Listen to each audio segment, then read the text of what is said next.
이미 사도 바울이 가이사랴에 상수한 내용을 보았었습니다.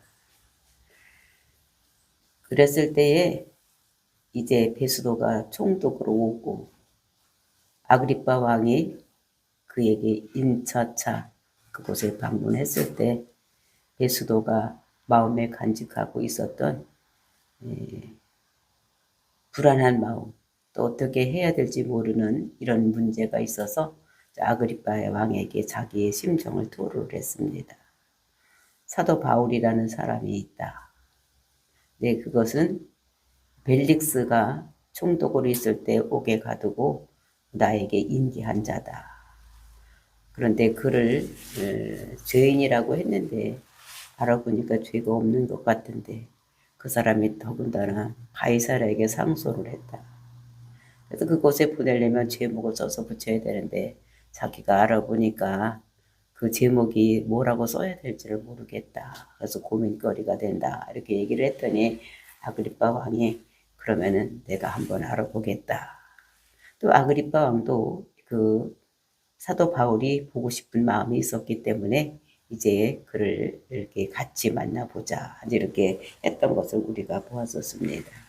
그리고 이제 이어지는 본문의 말씀에서는 베스도에 의해서 아그리빠가 그 청문회를 주관하게 되고 그 앞에서 사도 바울이 변론하는 이런 내용을 우리가 오늘 보게 되는 것입니다. 그러니까 사도 바울이 변론을 오늘까지 하면 5번에 의해서 변론을 하는 것을 볼 수 있는 것입니다. 제일 첫 번에는 유대인들을 상대로 해서 변론을 하는 것이고, 그리고 이제 그 공회 앞에 서서 사내들인 공회 앞에 서서 자기가 무지한 것을 변론을 하고, 그리고 이제 벨릭스 앞에서 했고, 그다음에 베스도 앞에서 했고, 오늘 5번째로 그 아그리빠 왕에게 앞에서 이렇게 변론하는 얘기인데, 이제 오늘 변론의 말씀이 이제 마지막으로 하는 것인데 가장 세련된 언어로, 그리고 저 가장 세련된 형식으로 이렇게 자기 변론을 하는 내용을 우리가 오늘 읽었습니다. 그래서 변론을 하는 것을 살펴보면은 이제 변론의 배경, 왜 변론을 하게 되었는지, 그리고 이제 변론의 내용, 그 내용에 들어가서는 그 이제 두 부분으로 나누어지는데 4절부터 22절까지 있는데 자신이 유대인이었다는 것을 변론을 합니다. 그것이 이제 12절까지 이제 오늘 우리가 볼 수 있는 이런 것입니다. 그래서 자기가 바리새인으로서 자기는 하나님을 믿는 자로서 아주 열심히 했던 열심당원이던 바리새파에 속하는 이런 자다. 그리고 이제 나사렛 예수를 대적하여서 복음을 핍박하던 이런 자였다는 것을, 그리고 이제 근데 자기가 다메섹 석상에서 회심을 해서 예수를 전하는 이런 자가 되었다는 것을 얘기를 하고 있는 것입니다. 오늘은 여기까지 볼 것이고 내일은 이제 13절부터 22절까지 말씀해서 그 다메섹 석상에서 어떤 일이 일어났고 또 하나님으로부터 자기가 이방인의 선교사라고 부름을 받은 내용들, 또 이런 것들을 전부 이제 소개를 하는 이런 내용을 볼 수가 있는 것입니다. 그러면서 이제 기독교의 핵심을 분명하게 얘기를 하는, 그래서 이 사람은 그 변론하는 이야기가 중점적인 게 아니고 내가 죄인이 아니다라는 것을 변명하는 것이 주요인이 아니고 어떻게든지 한 사람이든지 복음을 전하게 이렇게 하는 내용으로 이제 이렇게 기록이 되어 있는 것을 볼 수가 있습니다. 언제 어디서든지 무슨 일을 당하든지 자기가 우선이 아니라 복음이 먼저라는 것을, 그래서 왕 앞에서도 그다음에 총독 앞에서도 복음을 전하는 이런 것들 보면서 하나님께서 이방인의 선교사로 삼았을 때도 그 왕들 앞에서도 복음을 전할 것이다 라는 것이 이렇게 성취가 되는 이런 모습을 우리가 성경을 통해서 볼 수가 있는 것입니다. 그러니까 하나님께서는 언약의 말씀을 주시는 것, 예언의 말씀을 주시는 것이 반드시 이루어진다는 것을 우리들에게 말씀으로 주시고 계시는 것.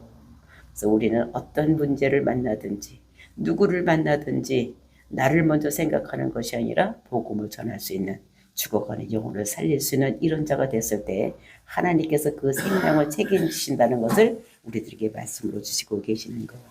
이것을 우리가 보면서 우리가 오늘도 누구를 만나든지 어떠한 문제를 만나든지 복음을 위해서 복음을 전하는 저와 여러분이 되시기를 예수님의 이름으로 축원을 드립니다. 26장 1절 말씀 보시겠습니다. 6장 1절입니다. 아그리빠가 바울에게 이르되 너를 위하여 말하기를 내게 허락하노라 하니 이에 바울이 손을 들어 변명하되. 아그리빠가 관장하는 이런 청문회라고 생각을 하시면 되겠습니다. 그러니까 아그리빠가 이제 사도 바울에게 이제 말해봐라. 근데 이렇게 하고 손을 들어서 이제 이렇게 허락을 하는, 또 이렇게 이제 너 내가 무슨 말을 하든지 한번 해봐라. 이렇게 얘기를 하는 것입니다. 그랬을 때 이제 사도 바울이 이제 변명을 하는 이런 내용이 2절부터 이어지고 있습니다. 2절 말씀입니다. 아그리빠 왕이여 유대인이 고발하는 모든 일을 오늘 당신 앞에서 변명하게 되는 것을 다행히 여기나이다. 그러면서 이제 아그리빠 왕이요. 이제 그 청문회 회장이 지금 아그리빠 왕입니다. 그러니까 당신 앞에서 내가 지금 고소당한 일이 있는데 그 고소당한 일에 대해서 내가 변명하게 된 것을 굉장히 다행스럽게 생각을 한다. 이렇게 얘기를 하는 것입니다. 지금 이 사도 바울이 고발당한 것이 세 가지가 있는 것입니다. 제일 첫 번째는 그 유대인들이 만나면 항상 소요를 일으킨다는 거예요. 그러니까 대물을 일으키는 주종자라는 것입니다. 근데 두 번째로는 이제 이 사람은 그 예수교의 그 이단이라는 것, 우두머리라는 것입니다. 기독교의 우두머리라고 이렇게 얘기를 하고, 그 다음에 세 번째로는 성전을 더럽힌 자다. 이렇게 세 가지 죄를 고발을 당한 이런 상태인 거. 그래서 이거에 대해서 내가 당신에게 변명하게 된 것을 굉장히 다행스럽게 여긴다. 이렇게 얘기를 하는 것입니다. 그러면서 3절, 특히 당신이 유대인의 모든 풍속과 문제를 아심이니이다. 그러므로 내 말을 너그러이 들으시기를 바라나이다. 특히 당신이, 즉, 그 아그리빠 왕이 유대인의 모든 풍습, 즉, 이 사람도 유대인의 모든 풍습을 알기 때문에 내가 당신이 아는 사람 앞에서 내가 얘기하는 것을 참 다행스럽게 생각을 한다. 저 베스도 그 총독은 온 지 얼마 안 됐으니까 유대인의 풍습에 대해서 아무것도 모르고 종교에 대해서 아무것도 모르기 때문에 말을 해봤자 이해가 되지를 않지만, 당신 같은 사람은 유대인이기 때문에 우리의 종교적이란 문화나 모든 걸 다 알기 때문에 당신은 내가 하는 말을 잘 이해할 것을 생각을 하니까 이것이 참 당신 앞에서 얘기하게 된 것이 다행이다. 이렇게 얘기를 하고 있는 것입니다. 이 사람은 뭐를 얘기하고 싶은 것인가? 그가 아브라함에 대해서, 뭐 이런 조상들에 대해서 모든 것을 다 이제 얘기하고 싶은데, 그런 것들을 베스도는 알지 못하는데, 아그리빠 왕은 모든 것을 다 알고 있기 때문에 다 아는 사람들에게 자기를 변명하기가 굉장히 쉽다. 이렇게 얘기를 하고 있는 것을 볼 수 있는 것입니다. 그러면서 이제 변명하는 것이 4절입니다. 내가 처음부터 내 민족과 더불어 예루살렘에서 젊었을 때 생활한 상황을 유대인이 다 아는 바라. 내가 처음부터 내 민족과 더불어 예루살렘에서 젊었을 때 살았다는 것입니다. 이 사람이 태어나기는 길리기아 다소에서 태어났지만 12살서부터는 예루살렘에 와서 이제 그 예루살렘 유대의 그 율법에 대해서 열심히 배운 사람이었다는 것을 얘기를 하고 있는 것입니다. 그래서 내가 젊었을 때에 와서 생활을 한 것은 유대인이 다 알고 있는 것이다. 왜냐하면 거기서 12살부터 지금까지 거기서 살았기 때문에 유대인들이 나를 모르는 사람이 없다는 것입니다. 그러면서 5절, 일찍부터 나를 알았으니 그들이 증언하려 하면 내가 우리 종교의 가장 엄한 발을 따라 바리새인이 생활을 하였다고 할 것이라. 그러니까 자기가 12살부터 와서 그 바리새인파 중에서 가벨리의 선생한테 와서 그것을 배웠던 것입니다. 그때의 가장 유명한 선생한테 와서 개인 교습을 받는 이런 사람이 누구냐면 사도 바울인 것입니다. 그러니까 종교의 가장 엄한 파, 바리새파, 그러니까 1.1획도 안 지키면 안 되는 그 율법을 다 다 지키려고 애쓰는 자기는 바리새파였다라고 얘기를 하고 있는 것을 볼 수 있는 것입니다. 그러면서 6절, 이제도 여기서 신문받는 것은 하나님이 우리 조상에게 약속하신 것을 바라는 까닭이니. 지금 이 시간 여기 와서 지금 여기서 청문회를 받아서 신문을 받는 것도 왜 하느냐? 하나님이 우리 조상에게 약속한 것을 바라는 까닭이다. 지금 자기가 고소당한 것이 자기가 유대인들이 모인 곳에는 소요를 일으키는 데모를 일으킨 사람이라고 했지만 그런 것이 아니라 나는. 그리고 이제 이단의 개수라고 우두머리라고 이렇게 하는데 그것도 아니고, 그리고 내가 성전을 더럽혔다고 하는데 그런 거는 그들이 나를 잡아 죽이려고 그냥 붙인 것이지, 진짜 내가 지금 여기서 이 자리에 서서 이 얘기를 하는 것은 하나님이 우리 조상들에게 약속한 그것을 바라는 그것 때문에 내가 지금 여기 와서 이런 것을 당한다고 얘기를 하는 것입니다. 우리 하나님이 우리 조상에게 약속하신 것이 무엇입니까? 그 아브라함에게 약속하신 거, 이런 거들. 아브라함에게 무슨 약속을 했느냐? 제일 첫 번에 큰 민족을 이루겠다. 두 번째로는 가나안 땅을 주겠다. 그 땅의 왕의 씨로서 메시아가 태어나고, 세 번째 그 메시아가 천하 만민이 복받는 데 돌아오는 이런 일을 하겠다는 약속을 주셨던 것입니다. 그러니까 그 메시아를 기다리는 이런 것이라는 거예요. 그 메시아는 우리 조상들에게 약속하신 것, 메시아를 보내주겠다 하는데 어떤 자를 보내주느냐? 그때 작은 민족이들 큰 민족을 이루고 가나안 땅에서 왕의 띠에서 누가 나오느냐? 메시아가 나오는 거예요. 그래서 메시아가 오면은 천하 만민이 복받는 데 돌아오는 이런 역사가 일어나는데, 그 메시아를 유대인들이 기다리고 있었다는 것입니다. 이제 이거 약속을 기다리는 그것이다. 그런데 그 약속이 어떤 약속이냐? 그것이 그 약속을, 메시아를 믿는 거는 유대인이나 나라 다 똑같은 그 유대인을 믿는데, 그 약속이 구약에 보면은 고난받는 메시아에 대한 이야기도 있고, 또 왕으로부터 와서 통치하는 이것이 그 메시아상이 그려져 있는데, 그때 시대에는 이 고난받은 메시아 또는 이 왕으로서 통치하는 메시아에 대한 생각이, 그 사람들이 받아들이기는 그 사람들을 고난받는 메시아보다는 그 왕으로서 통치하는 메시아가 와서 아키비 그 형제같이 또는 다윗같이 이스라엘을 지금 로마로부터 해방되는 이런 메시아를 기다리고 있었다는 것입니다. 근데 그 메시아를 보면 고난받는 메시아는 어느 때 오느냐? 예수님께서 오셔서 우리 죄를 위해서 고난받은 메시아. 이거는 그러니까 초림의 예수를 얘기를 하는 것을 볼 수가 있고, 그리고 왕으로서 통치하는 메시아는 재림 후에 이제 이런 메시아를 성경에서 말씀하고 있는데, 이 사람들은 아직 신약 시대가 되지 않았기 때문에 이는 고난받는 메시아에 대해서, 우리는 성경을 읽으면 고난받은 메시아를 생각을 하면 이거는 신약에 나오는 예수님, 그러니까 예수님이구나, 초림의 예수님이구나, 이런 생각을 합니다. 그러면 왕으로 다윗같이 통치를 하고 아키비 형제같이 자기 백성을 다른 나라에서 구원하는 이런 메시아는, 이거는 재림의 메시아구나, 이것이 확연하게 구별이 우리는 되는데, 그때 사람들이 이게 구별이 안 됐기 때문에 그 사람들은 좋은 자기들을 정치적으로 인도하는 이런 메시아를 이게 바랐던 이런 것인 것을 얘기하고 있는 것입니다. 그래서 내가 우리 조상들에게 약속한 그 메시아를 바랐기 때문에, 내가 그거를 바라고 그것을 믿었기 때문에 내가 지금 이 자리에 와서 내가 그 청문회를 당하고 있는 것이다, 이렇게 얘기를 할 것입니다. 그러면서 7절 말씀입니다. 이 약속은 우리 12지파가 밤낮으로 간절히 하나님을 받들어 섬김으로 얻기를 바라는 바인데, 아그리빠 왕이여, 이 소망으로 말미암아 내가 유대인들에게 고소를 당한 것이니이다.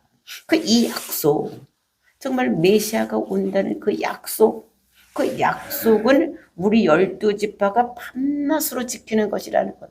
그러니까 밤낮으로는 항상 그 메시아를 기다리고 있는 유대인은 다가 누구든지 어떻게 됩니까? 메시아를 대망하고 이렇게 있는 것입니다. 그렇게 간절히 하나님을 받들어 섬김으로 얻기를 바라는 바인데, 누구든지 다 메시아를 바라서 그 메시아가 와서 자기 나라를 통치하고 이렇게 되기를 바라고 있는 바인데, 아그리빠 왕이여, 이 소망으로 말미암아 내가 유대인들에게 고소를 당하는 것. 내가 이 메시아를 믿는 것이기 때문에, 이 메시아를 내가 저들과 다르게 나는 예수를 그리스도라고 믿는 이것 때문에 내가 지금 저들에게 고발을 당하고 있는 것이다.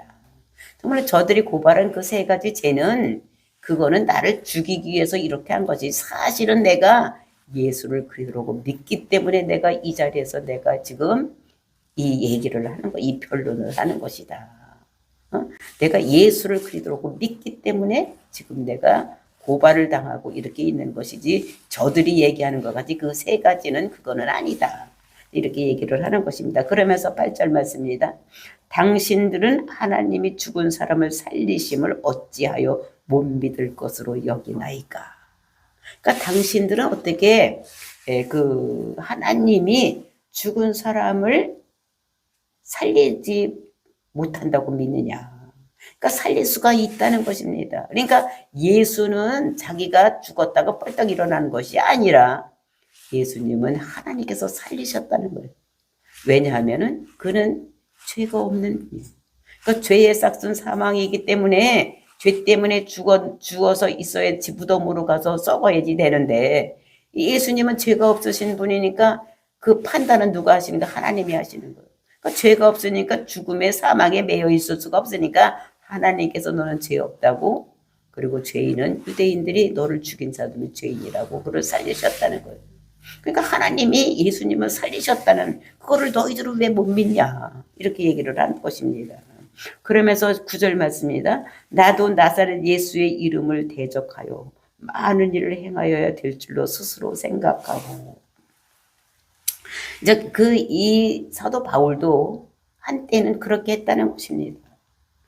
뭐라고? 나도. 그러니까 사도 바울 나도 나사렛 예수의 이름을 대적했다는 것입니다.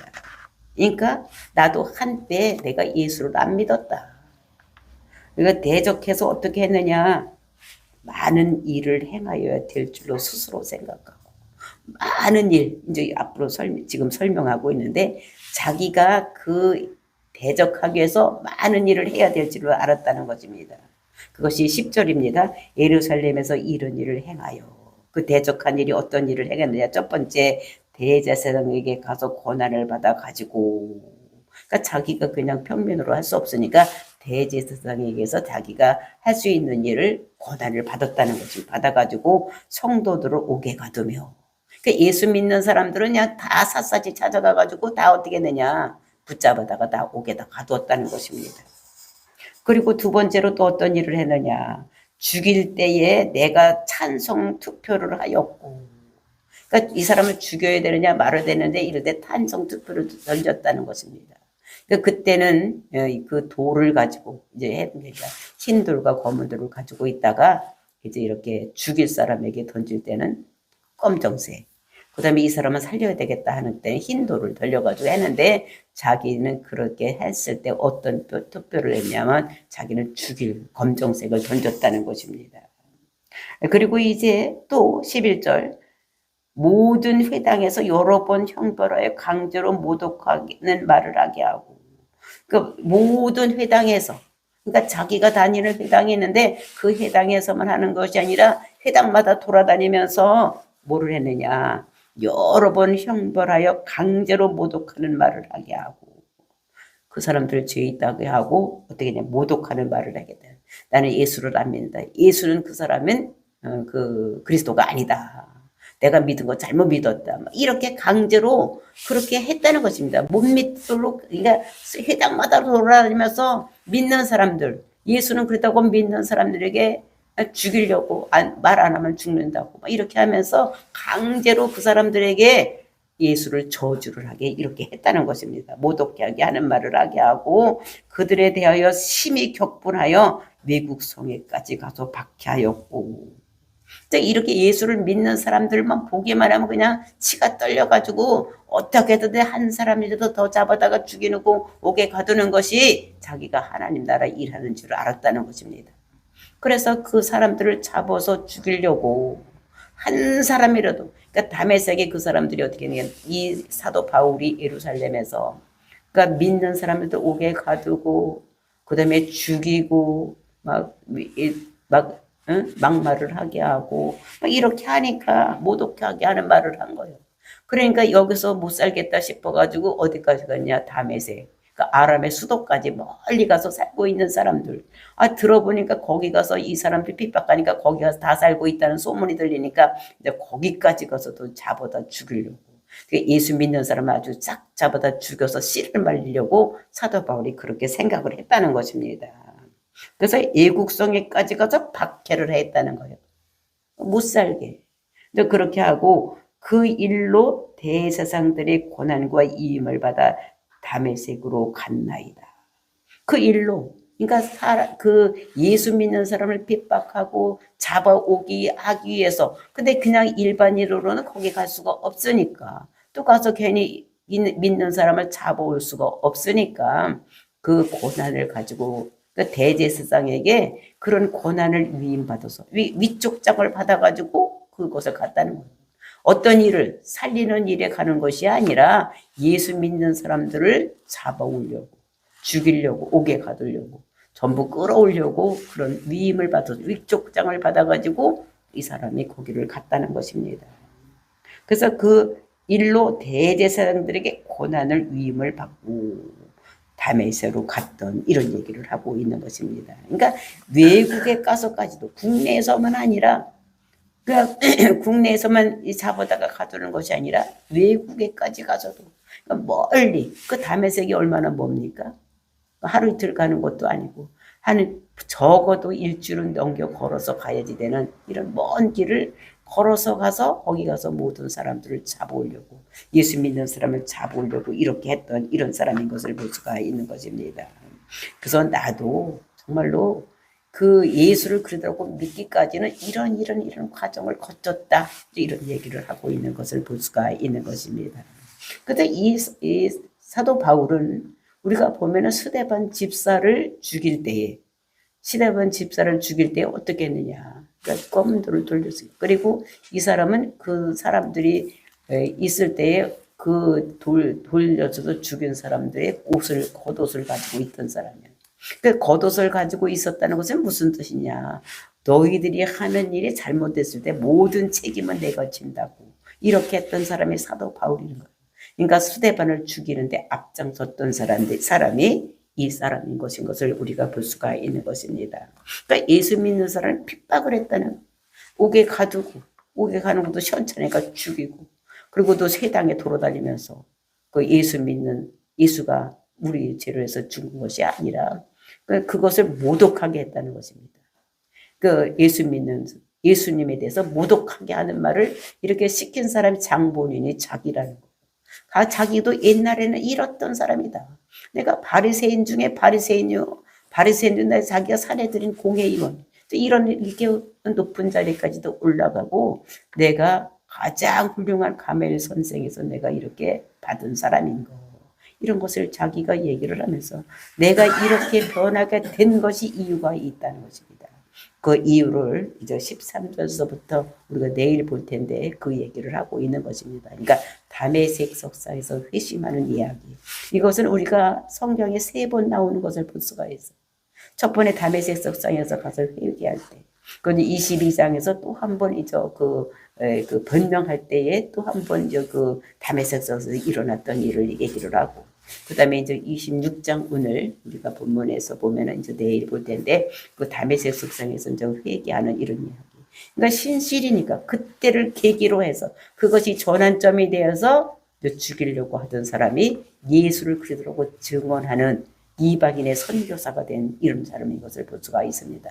그러니까 이 사람이 가장 예수를 핍박하던 사람 중에서 가장 예수를 전하는 이런 사람으로 변하게 된 거, 그 계기가 다메섹 석상에서 일어난 것이 성경에 3번이나 기록되고 있는 거, 이것이 가장 중요한 이런 것인 것을, 그렇게 예수를 그리스도라고 전함으로 인해서 이제 우리가 그 이방인에게 복음을 전함으로 해서 이방인의 우리에게까지 복음이 전파되고, 우리가 예수를 그리스도라고 믿음으로 인해서 우리가 거듭나는 영생하는 이런 놀라운 역사가 일어난 거, 죽음으로 가던 것에서 돌이켜서 우리가 삶으로 영원한 삶을 살 수 있는 우리가 된 것을 우리는 감사하며 우리의 모든 것을 바쳐서 죽어가는 영혼을 살리는 저와 여러분 되시기를 예수님의 이름으로 축원을 드립니다.